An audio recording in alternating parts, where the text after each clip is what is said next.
Seigneur notre Dieu, merci roi, de conduire toutes choses à la gloire de ton nom. Que ton esprit soit présent, que ton règne vienne et que ta puissance soit célébrée ce matin. Au nom de Jésus que j'ai prié. Amen. Gloire soit rendue à notre Seigneur et Sauveur Jésus-Christ. Je vous salue dans le précieux nom de notre Seigneur. Alors, ce matin, nous allons écouter encore un enseignement qui va nous faire du bien, certainement. Le thème de notre enseignement de ce matin est « Lorsque tout semble être contre vous, que faire ?»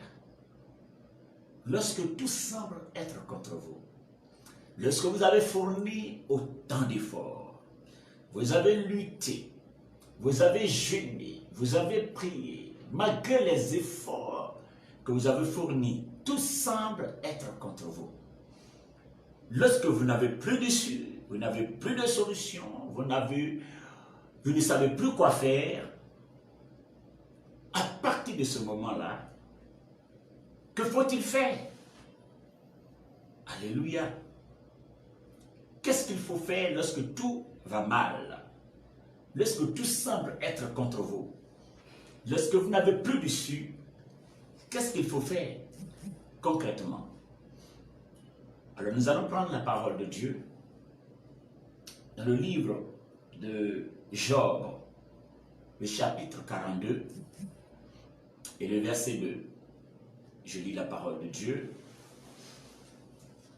Job répondit et dit, « Je reconnais que tu peux tout et que rien ne se pose à tes pensées. » Alléluia.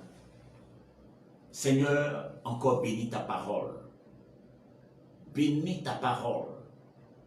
Bénis ta parole au nom de Jésus-Christ. Amen.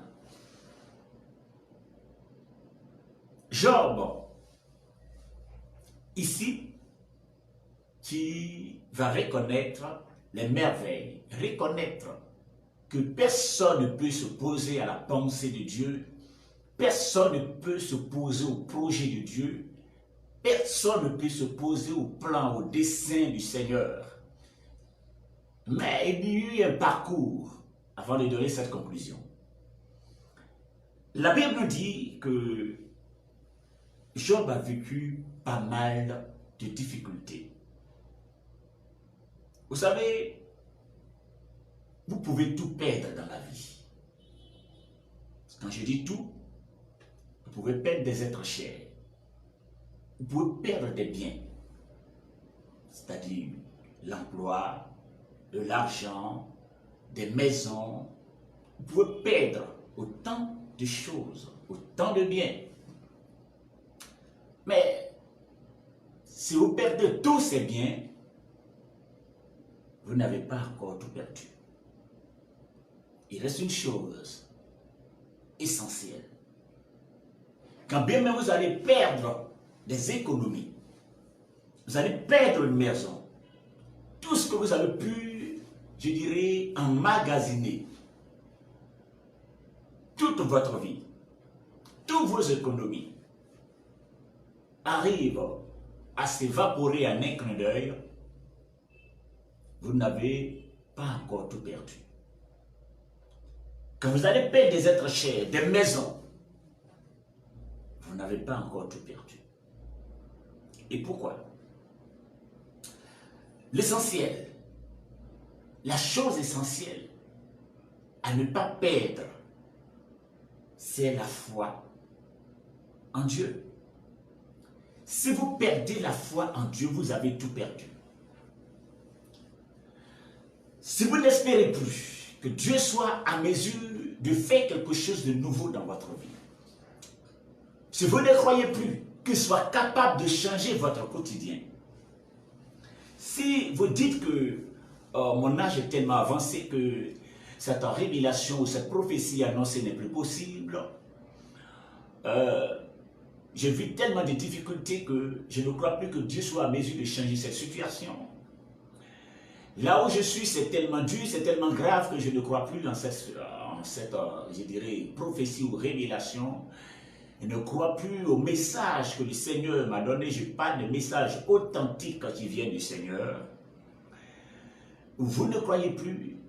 Lorsque vous perdez espoir, vous perdez la foi, vous ne croyez plus que Dieu soit capable de faire quelque chose de nouveau pour vous, c'est alors que vous avez tout perdu.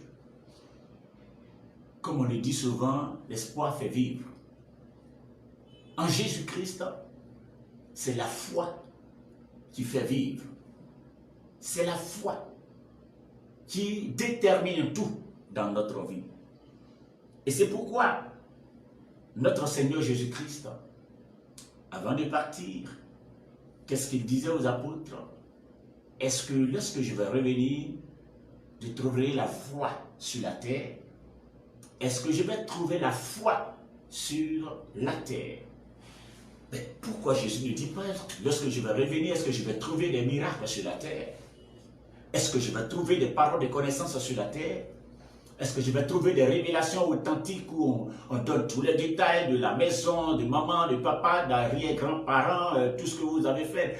Est-ce que je vais trouver ces choses sur la terre? Tout simplement parce que ça, ce n'est pas extraordinaire. Ce n'est pas extraordinaire tout ça. Est-ce que je vais trouver des hommes de prière sur la terre? Il y a des personnes qui prient, mais qui manquent de foi. Est-ce que je vais trouver la foi? Il ne dit pas est-ce que je vais trouver des personnes qui se marient sur la terre, je vais trouver des voyages sur la terre, je vais trouver une certaine stabilité sur la terre. Non. Ce n'est pas extraordinaire tout ça. Est-ce que je vais trouver la foi? Vous savez, la foi porte la vie là où il y a la mort. La foi apporte la vie là où il y a la mort.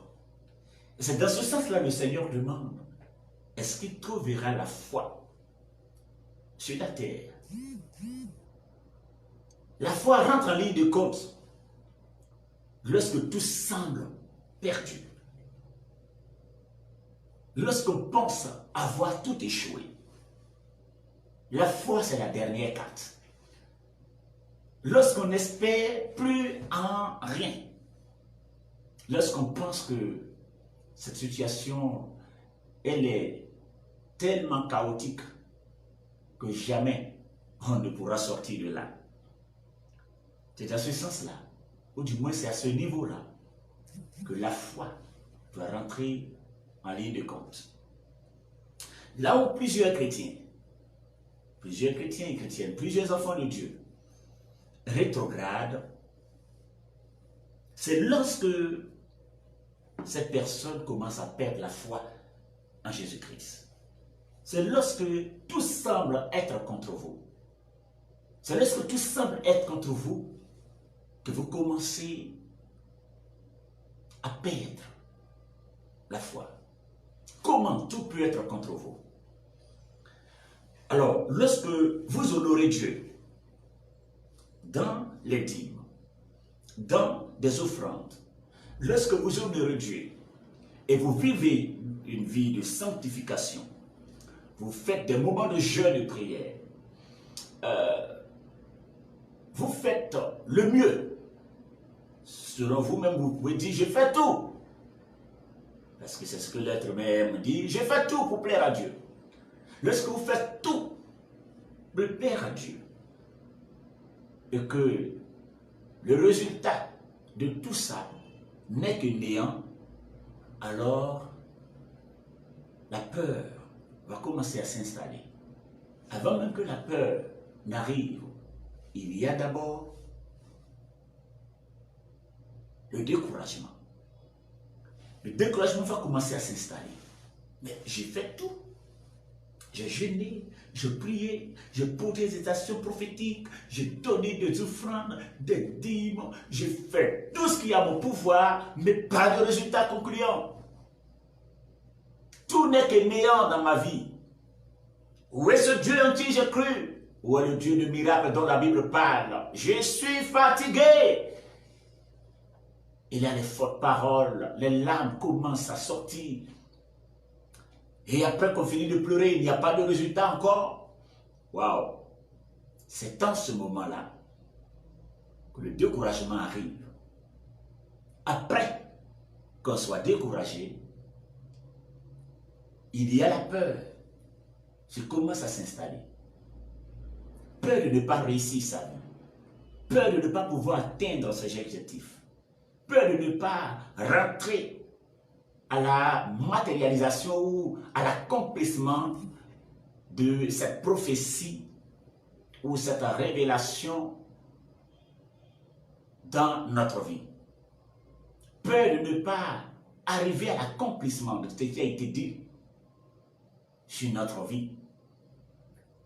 La peur, alors les doutes vont venir. Lorsqu'on doute, à partir de ce moment, les mauvaises pensées commencent à s'installer. Vous savez, lorsqu'on doute, le doute apporte toujours la mauvaise pensée. Le diable arrive vers Ève et lui dit, Dieu a-t-il réellement dit que vous ne devez pas manger tous les fruits du jardin? Il dit non. Dieu n'a pas dit qu'on n'allait pas manger tous les fruits du jardin, mais l'arbre de la connaissance du bien et du mal qui est au milieu du jardin. C'est celui-là que ne devons pas manger les fruits. Alors, qu'est-ce qu'il va lui dire? Dieu sait que le jour que vous en mangerez, vous deviendrez comme lui. Il essaie de semer le doute dans l'esprit de la femme. Automatiquement dit, on dirait qu'il a raison, hein? Donc le doute commence à s'installer. Et à partir des doutes, la mauvaise pensée arrive. Pourquoi ne pas essayer autre chose? Pourquoi ne pas goûter ce fruit, voir? Pourquoi ne pas manger, voir? Pourquoi ne pas essayer? Puisque j'ai jeûné, j'ai prié, je n'ai pas eu de résultat. Pourquoi ne pas aller chez le marabout? Pourquoi ne pas aller chez le féticheur? Pourquoi ne pas aller voir un mystique? Pourquoi ne pas faire d'autres choses? Pourquoi ne pas essayer d'autres choses pour voir? De toutes les façons, Dieu il est amour, il va me pardonner après. Vous voyez l'erreur? Pourquoi ne pas essayer d'autres choses? Vous n'avez pas essayé d'autres choses. Parce qu'il n'y a pas d'autre solution. Ou du moins, il n'y a pas de solution ailleurs. Il n'y a pas de solution ailleurs. Alléluia. Mais pourquoi est-ce que Dieu fait tout ça? Pourquoi Dieu permet souvent ce genre de choses? Si je dois jeûner, je dois prier, je dois poser des actions et qu'il n'y a pas de résultat concluant. Pourquoi Dieu permet tout ça parfois? Il arrive que des personnes qui ne jeûnent pas, tu ne pries pas, ont une situation meilleure que moi qui suis en train de vivre tout le temps dans la sanctification, moi qui suis tout le temps en jeûne et prière, moi qui suis tout le temps en train de donner des offrandes, des dîmes, moi qui fais tout pour être agréable aux yeux du Seigneur, mais des personnes ne le font point. Ils ont une situation meilleure que moi. Pourquoi Dieu permet toutes ces choses? Et cela choque souvent des chrétiens. Ils disent, mais c'est pas normal. C'est pas normal. Je ne dois pas souffrir ainsi. Je ne dois pas périr ainsi. Les choses ne doivent pas se passer comme ça. Bien-aimés, pourquoi Dieu permet souvent ces choses? Les raisons sont très simples. Dans un premier temps, s'il arrivait qu'il n'y a pas de preuve de la foi que Dieu nous permet de faire, et qu'après avoir fourni autant d'efforts, les résultats sont tout de suite couronnés par une réussite, et que tout vous réussit, quel serait ce que vous alliez dire? Vous allez dire tout simplement que j'ai été fort. J'ai été dur. C'était pas facile. J'ai vécu des situations difficiles. Mais j'ai tenu bon. J'ai été fort. Jusqu'à ce que tout change pour moi. Je. Vous voyez, pourtant Dieu ne partage pas sa gloire. Il ne partage pas sa gloire. Alors que vous êtes en train de dire, j'ai fait ceci, j'ai fait cela, j'ai fait ceci. Or, c'est Dieu qui vous a fait grâce. Vous éliminez l'orgueil. Vous amène à vous installer et oubliez que c'est le Seigneur qui a tout fait pour vous. Si vous êtes intelligent, ce n'est pas la grâce de Dieu. Si vous êtes en bonne santé pour travailler, ce n'est pas la grâce de Dieu. Si vous avez une sagesse pour régler certaines choses, ce n'est pas la grâce de Dieu. Tout dépend de sa grâce. Ce n'est pas sa grâce. C'est pourquoi il nous dit en Zacharie 4, le verset 6, ce n'est ni par la force, ni par la puissance, mais c'est par mon esprit. C'est par l'esprit de Dieu. Il y a des personnes qui ont fourni moins d'efforts que vous et qui sont plus bénies. C'est ce qui vous choque. Mais il y a aussi des personnes qui ont fourni plus d'efforts que vous, mais cette personne n'a pas ce que vous avez. Des personnes qui souffrent que vous, mais qui n'ont pas ce que vous avez. Là, ça ne vous choque pas. Mais lorsque vous fournissez plus d'efforts que certaines personnes qui gagnent que vous, là, ça vous choque. Vous voyez? Donc, tout dépend de la grâce de Dieu. Si nous sommes élevés par ces efforts que nous fournissons, nous allons tout de suite commencer à nous glorifier. On serait emporté d'orgueil. Nous allons nous taper la poitrine pour dire, ben, je suis fort. Je suis tenace. Oui, j'ai tellement résisté, peu importe la souffrance. Moi, je suis fort. Je jeûne, je prie. Je suis trop fort dans les moments de jeûne et de prière. Je suis trop fort dans les moments de jeûne et de prière. Je.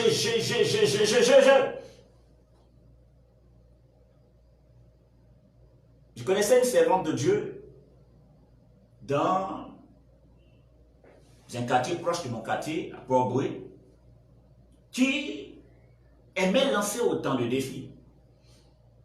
Moi, je peux faire 40 jours de jeûne sec, sans manger, sans boire. Moi, je peux faire de ça, Alors qu'elle va se lancer le défi de faire 40 jours de jeûne, sans manger, sans boire. 19 jours après, elle meurt. Elle a fait 19 jours de jeûne et prière et elle est morte. Alors, une telle chose qui arrive, est-ce Dieu qui veut résister à la dame par son orgueil, ou c'est le diable qui vient pour tuer cette dame? Évidemment que ce n'est pas le diable. Le diable ne viendra pas tuer une personne qui est dans un moment de jeûne et de prière, rempli de la puissance, de la présence de Dieu. Mais Dieu résiste aux orgueilleux.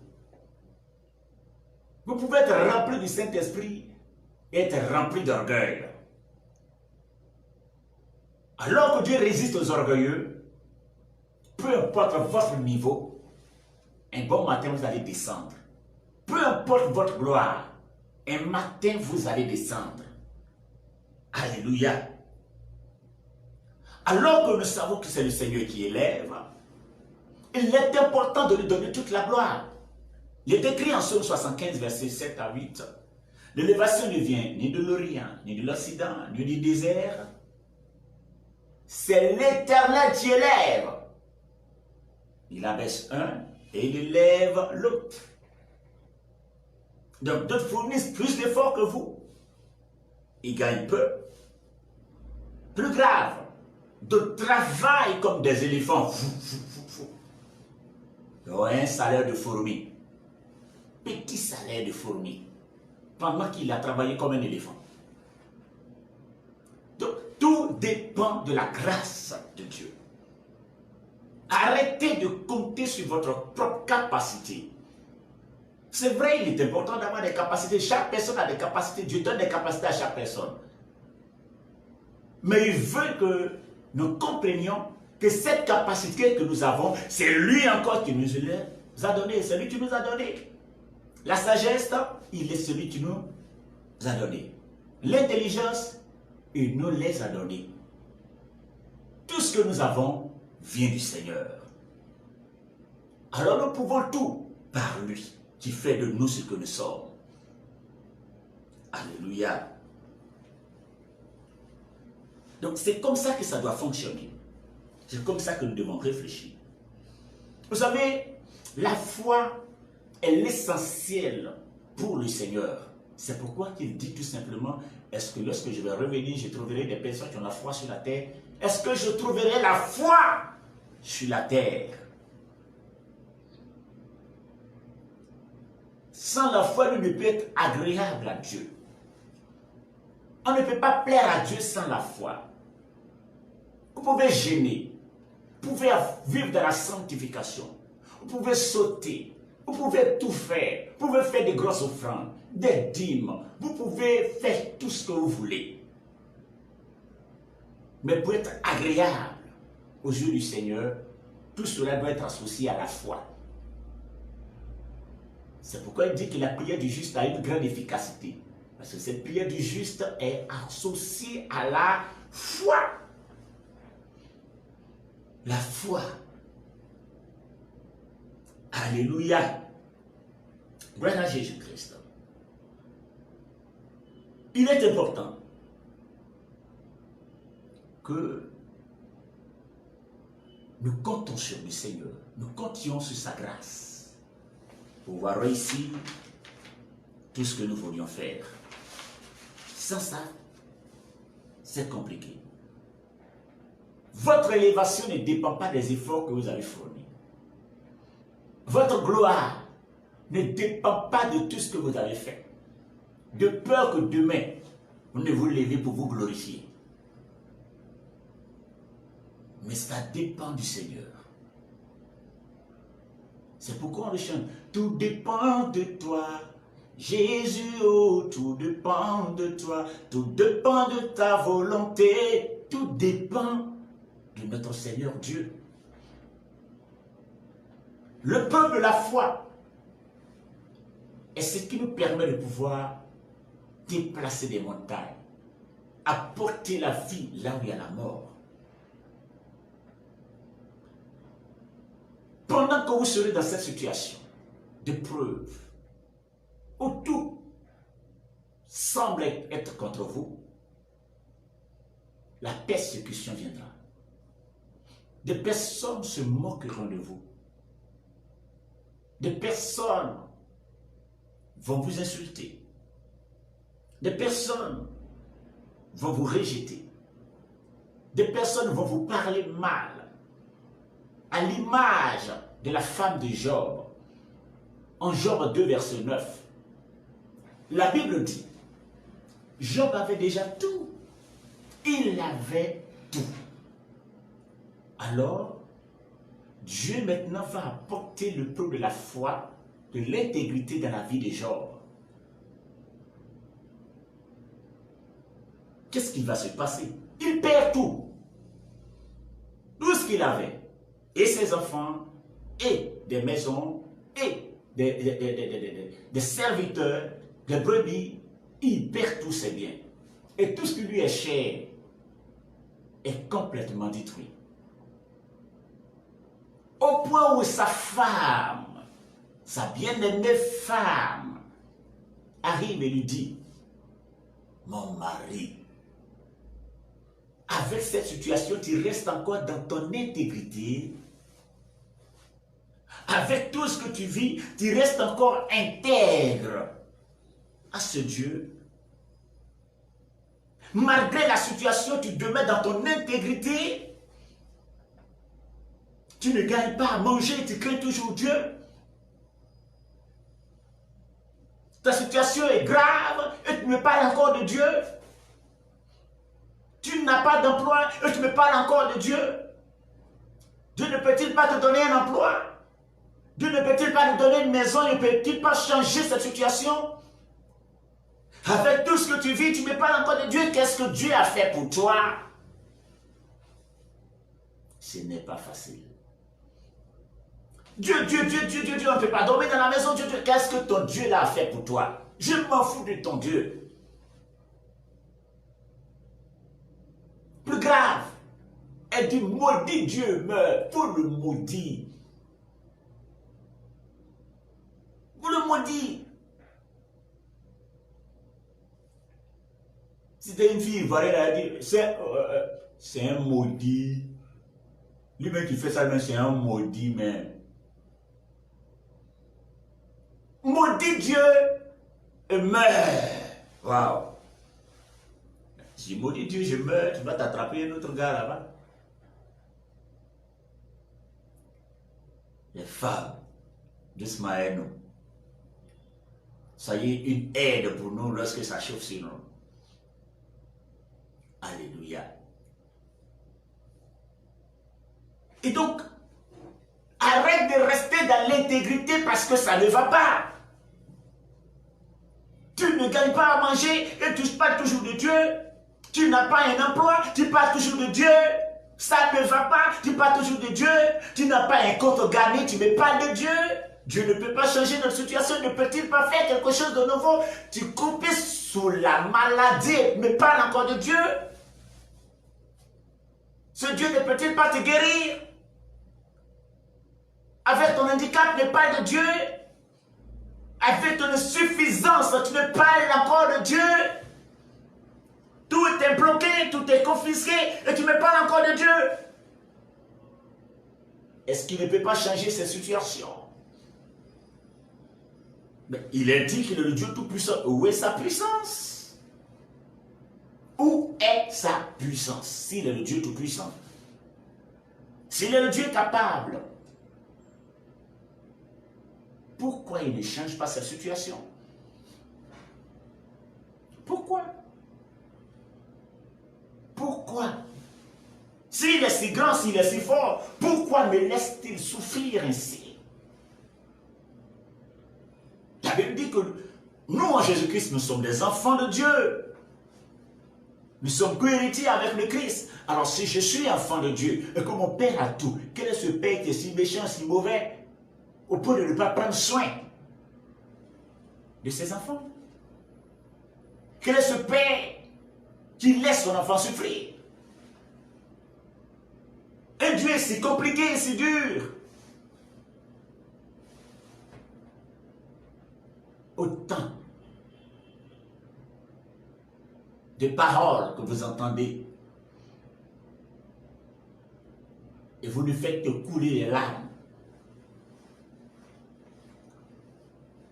Tu ne parles de Dieu, tu n'as même pas d'enfant.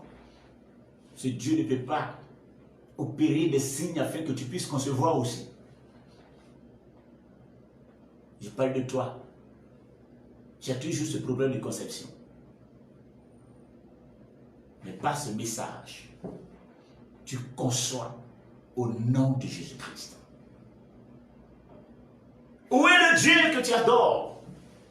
Le Dieu de la Bible dont la Bible parle, le Dieu d'Israël dont on parle. Pourquoi il ne change pas votre quotidien? Alléluia. Maudit Dieu meurt. Maudis-le et meurt. Ça veut dire tout simplement, quitte la face de Dieu. Quitte devant Dieu. Va essayer aussi ailleurs. Et d'autres amis qui sont dans des, je dirais, dans des loges démoniaques. vont venir vous dire, mon ami, c'est vrai, tu vas à l'église, mais aide-toi et Dieu t'aidera. Donc allons envoie quelqu'un, tu vas t'aider. Il ne sait même pas d'où provient ce verset, parce que aide-toi, Dieu t'aidera n'est pas dans la Bible. Aide-toi, Dieu t'aidera. Donc on n'a qu'à s'aider. S'aider comment? Comment? Alléluia. Donc qu'est-ce qu'il faut faire? Ce qu'il nous faut faire, c'est de savoir attendre la promesse de Dieu. Pourquoi attendre une promesse de Dieu? Tout simplement parce que, en réalité, lorsque nous sommes chrétiens, nous sommes des héritiers de la promesse d'Abraham. Il y a des choses qui nous sont réservées. Il y a aussi des promesses personnelles que Dieu a livrées sur la vie de chaque personne. Mais avant de rentrer dans toute cette bénédiction, Dieu veut te transformer, te forger, afin que lorsque vous allez rentrer dans cette bénédiction, lui, son nom soit glorifié. Mais pas votre nom à vous, mais lui, Dieu, son nom soit glorifié par votre situation. Ceux qui se sont moqués diront, mais, waouh, la situation dans laquelle tu étais, j'ai cru que tu n'allais pas t'en sortir. Mais si tu en es là aujourd'hui, c'est qu'il y a vraiment un Dieu quelque part. Voici l'une des raisons pour lesquelles vous traversez toute cette situation. Je dis, Moïse a été formé comme un savant, comme un prince d'Égypte. Il a fait la meilleure école du monde en son temps, puisque c'était Égypte, c'était la puissance mondiale. Mais Moïse reçut la formation spirituelle dans le désert. C'est dans le désert que Dieu se révèle à Moïse. C'est dans les difficultés que Dieu se révèle à nous. Il nous parle, il nous oriente, il nous enseigne, il nous apprend tellement de choses. Il nous apporte une certaine connaissance. Lorsque nous sortons de là, son nom pourra encore être glorifié dans notre vie. Ne regarde pas ton âge pour dire c'est fini. Ne regarde pas ton âge pour dire c'est fini. Ne regardez pas vos handicaps pour dire oh c'est fini, comment est-ce que je vais faire, où est-ce que je vais rentrer. Il y a encore quelque chose de merveilleux pour vous. En Jérémie 29, verset 11, la Bible dit qu'il connaît des projets qu'il a formés sur toi, des projets de paix et non de malheur. Donc, Dieu a un projet de paix, un projet de bonheur pour nous, afin de nous donner de l'espérance. Il a un projet de bonheur pour nous.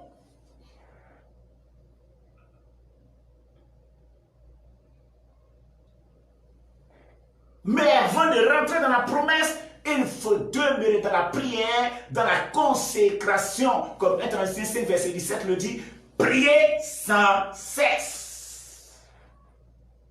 Les apôtres, avant de rentrer dans la promesse, qui leur a été donné par notre Seigneur Jésus-Christ, qu'ils allaient venir à Jérusalem, la Bible dit que les apôtres vont se réunir à la chambre haute. Christ ne leur a pas dit allez à la chambre haute. Ils vont à la chambre haute, ils vont attendre pendant 10 jours jusqu'à ce que la promesse de Dieu descende. Là-bas, ils ont jeûné, ils ont prié.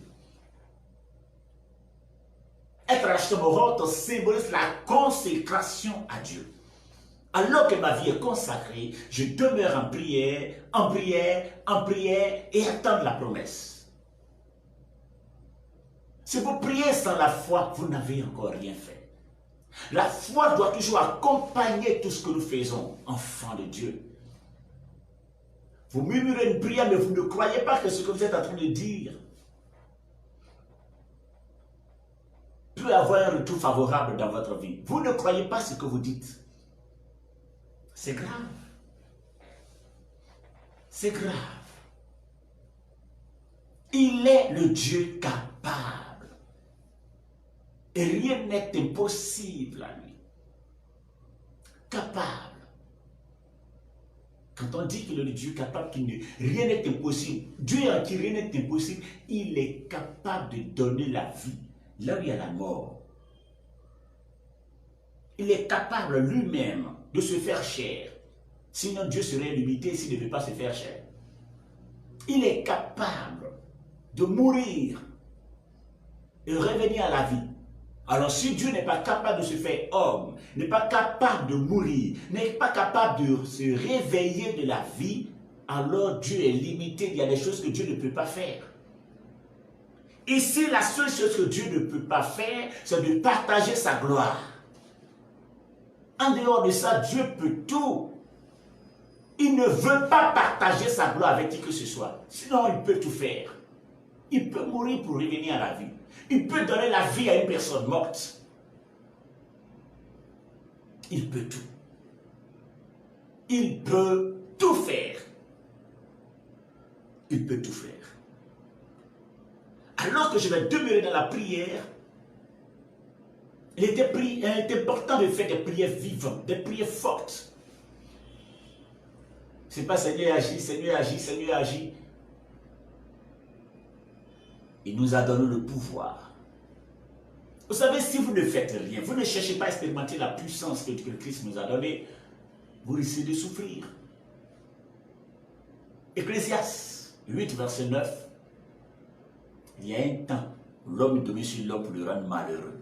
Des gens domineront sur vous pour vous rendre malheureux si vous n'expérimentez pas la puissance que Dieu nous a donnée. En Psaume 68, verset 29, ton Dieu ordonne que tu sois puissant. Enfants de Dieu, soyons puissants en parole, puissants dans la révélation, puissants dans la démonstration de puissance, puissants en toutes choses, puissants en parole, puissants en action, puissants, puissants, puissants, puissants. Rien ne peut résister à cette puissance. Et la foi, c'est la foi qui déclenche toutes ces choses. Donc, lorsque tout semble être contre vous, ce qu'il vous faut faire est de d'abord chercher à comprendre pourquoi est-ce que cette situation arrive. Y a-t-il quelque chose en moi que Dieu veut que ça soit brisé? Y a-t-il un caractère en moi que Dieu veut briser? Y a-t-il un caractère en moi? Y a-t-il quelque chose de négatif en moi que Dieu est en train de briser par cette épreuve? Voilà. Y a-t-il une preuve de la foi que Dieu veut exercer dans ma vie? Ou ce sont des démons qui perturbent ma vie? Il est important de connaître la source réelle de ce que nous vivons. Alors que nous savons que c'est l'épreuve de la foi, nous devons demeurer tranquilles. Tranquilles. Parce que quelque chose de merveilleux arrivera dans notre vie. Alléluia. Merveilleux arrivera. C'est alors que la Bible dit qu'il ouvrira des portes que personne ne peut fermer. Lorsque nous manifestons, nous expérimentons la foi en ce Dieu, après avoir fini le preuve de la foi, il ouvrira une porte que personne ne peut fermer. Et il nous dit, est-ce qu'il est important, vous savez, les apôtres ont posé cette question à Jésus-Christ. C'est vrai, nous avons laissé tout pour te suivre. Tous les jours, on tourne de parler Jésus, Jésus, Jésus, Jésus, Jésus, Jésus. On a tout laissé pour te suivre. Pierre dit, mon Seigneur, afin où il a laissé ma pêche pour te suivre là. Nous, on gagne quoi dedans? Que gagnerons-nous? Pierre dit, on gagne quoi? Le Seigneur dit, il n'y a personne qui, après avoir été abandonné par sa famille, par ses frères et sœurs, par son père, sa mère, par ses biens, ne retrouve pas ces choses ici, sur la terre et ne soit récompensé dans les cieux. Donc, d'abord, tout ce que nous avons perdu, nous serons restitués sur la terre, nous serons bénis sur la terre, nous aurons des merveilles de Dieu sur la terre, et en plus nous serons restaurés encore dans les cieux, nous serons bénis encore, nous serons récompensés par notre Seigneur Dieu lui-même. Alléluia. Donc c'est tellement important de savoir si je suis en train d'être éprouvé, si je suis sous la manipulation démoniaque, ou si Dieu veut briser quelque chose en moi. Dieu ne fait pas souffrir ses enfants parce qu'il a envie de les faire souffrir. Nous ne vivons pas certaines situations parce que le Seigneur veut nous faire souffrir. Mais nous vivons certaines situations pour pouvoir être forgés spirituellement, suffisamment formés pour affronter des situations pour la seule gloire de notre Seigneur Dieu. Voici. Lorsque tout semble être contre vous, ce qu'il y a à faire, c'est de fonder la foi dans notre Seigneur Dieu. Lorsque tout semble être contre vous, c'est d'expérimenter la foi. Lorsque tout semble être complètement détruit, il faut fonder sa foi dans notre Seigneur. Il n'y a rien qui ne puisse faire. Il est le capable, le Dieu tout suffisant, le Dieu tout puissant. Frères et sœurs, peu importe ce que vous vivez, croyez qu'il soit capable de faire quelque chose de nouveau dans votre vie. Peu importe l'âge a augmenté, Jésus change ta situation. Il change ta situation. Il change ta situation. Au nom puissant de Jésus. Peu importe là où les limites sont tracées, au nom de Jésus, les limites s'écroulent, les limites s'ébranlent et les portes s'ouvrent en votre faveur. Au nom de Jésus. Peu importe ce que l'ennemi a fait dans ta vie, Jésus te restaure, Jésus te restitue, au nom puissant de Jésus. Rien ne lui est impossible. Rien ne lui est impossible. J'ai vu sa bonté. J'ai vu sa bonté. J'ai vu sa bonté, Jésus. Il va changer ton histoire. Il va changer ton histoire. Il va changer ton histoire. Jésus change ton histoire. Crois à la démonstration de la puissance de ton nom. Crois en lui. Et foi en lui. Ce qu'il a promis arrivera dans votre vie. Bien-aimé, je veux bénir le nom du Seigneur pour ta vie. Et qu'à partir d'aujourd'hui, vous changez de pensée. Parce que le Seigneur Dieu que nous adorons a un plan merveilleux pour nous. Ne laissez pas tomber quand tout est proche. N'abandonnez pas quand tout est proche. Ne changez pas de vie quand tout est proche. Ne changez pas de direction quand tout est proche. Le Seigneur est à l'œuvre pour vous. Il est à l'œuvre pour vous. Vous savez, si vous priez d'une manière et que ça ne fonctionne pas, changez votre manière de prier.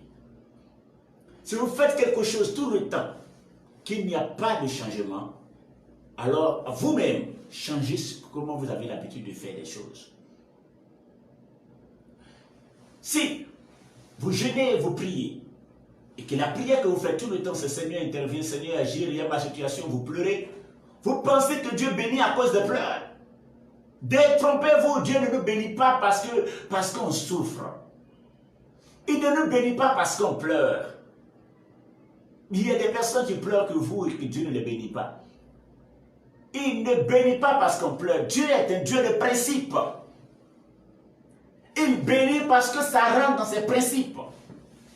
Ce qui ne rentre pas dans ses principes, vous ne pouvez pas obtenir des résultats concluants. Mais lorsque ça rentre dans ses principes, vous pouvez en avoir. Dieu a pitié de tout le monde sur la terre. Il a pitié de tout le monde. Mais pourquoi il ne bénit pas tout le monde? Il ne bénit pas parce qu'il a pitié. Il bénit parce que ça rentre dans ses principes. Alors il faut connaître les principes du Seigneur. Quels sont les principes de bénédiction en Jésus-Christ? Quels sont les principes de transformation en Jésus-Christ?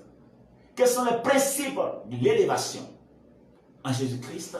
Alors que vous ne connaissez pas ces principes, les choses ne pourront pas vous réussir. Les principes sont d'abord basés sur la foi. La foi en lui. Croire en lui. Croire qu'il est capable de faire des choses. Croire qu'il est en mesure de changer votre quotidien. Croire qu'il est capable de changer votre vie. Croyez. Vous verrez la gloire de Dieu. Si vous croyez, vous verrez la gloire de Dieu. Si vous croyez, vous verrez la gloire de Dieu. Je vais faire une prière pour vous.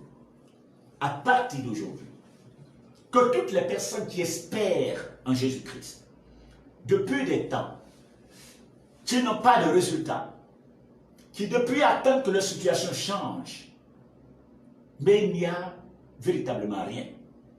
Je veux te prier, Seigneur, que tu te lèves pour ces personnes. Change leur quotidien, afin que leur joie soit parfaite dans ton œuvre. Utilise-les pour des témoignages à la gloire de ton nom. Nous comptons sur toi. Nous croyons que tu l'as déjà fait. Au nom de Jésus-Christ, j'ai prié. Le Seigneur vous bénisse. Amen.